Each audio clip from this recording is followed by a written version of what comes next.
Welcome to Tuned In with Elizabeth. Today's podcast is about secret eating. Let's tune in. It started when I was a kid, waiting until the house grew dark and everyone went off to bed. Stepping lightly down the stairs into the kitchen, I'd pull out the cupcakes, the cake, the cookies, the whatever. One after one, no crumb was left behind.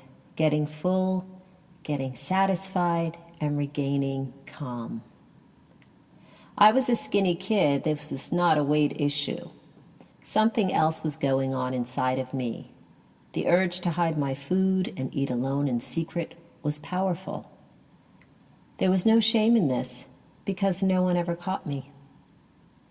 The shame came as an adult when I realized that secret eating was not a socially acceptable behavior. The need to secret eat grew stronger each passing year.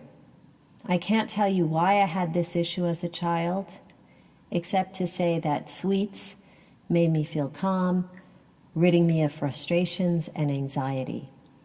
But if truth be told, I knew intuitively as a child that this behavior was unhealthy. I struggled so much with normal eating.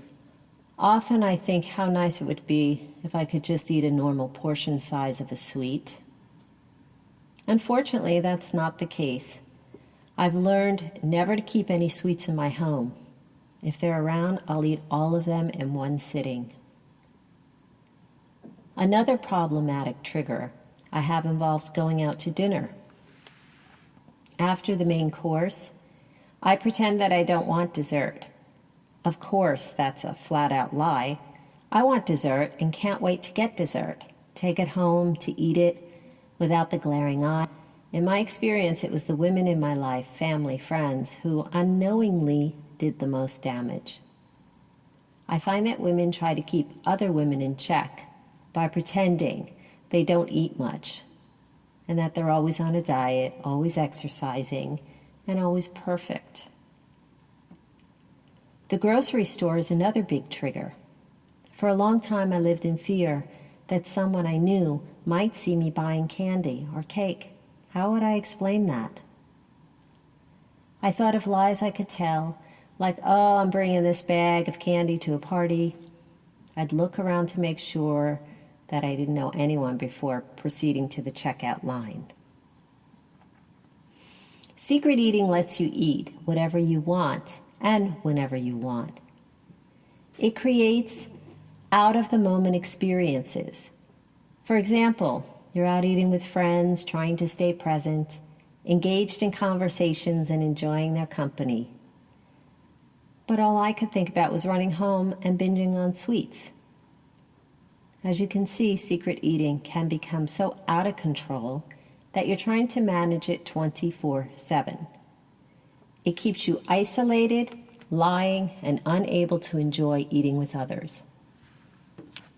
Today, I still carry this behavior with me. It lives inside me, always trying to poke its head out. I've done a lot of work on myself, and joining Weight Watchers has greatly helped me to manage this. A change occurred when I admitted to myself that secret eating made me unhappy. Overeating, binge eating made me feel sick, tired, achy, low energy, and puffy. It also made me feel that I couldn't enjoy a good social life because I was always thinking about snacking on sweets. I wasn't focused on my friends. I made a life-changing decision to eat what I wanted in front of others. This was very hard. It would require that I let the world see me. They will judge me, I thought, but I needed to normalize the process of eating what I want in front of others. This will break the bad habit of secret eating.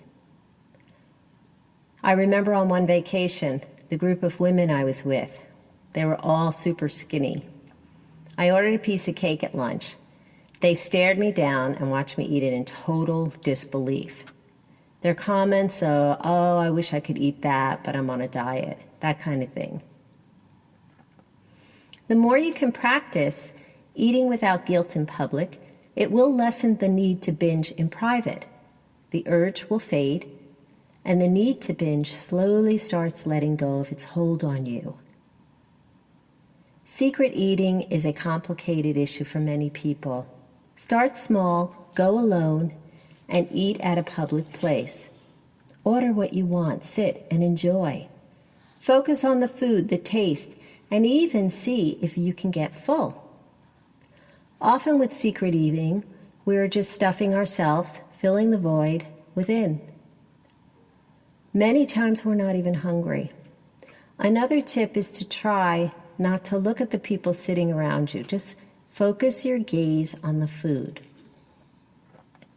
When you feel somewhat comfortable, try it out with friends. Don't let on what you're doing. If your friends make a negative comment, don't shame yourself or beat yourself up. Just relax and know that they have their own food issues.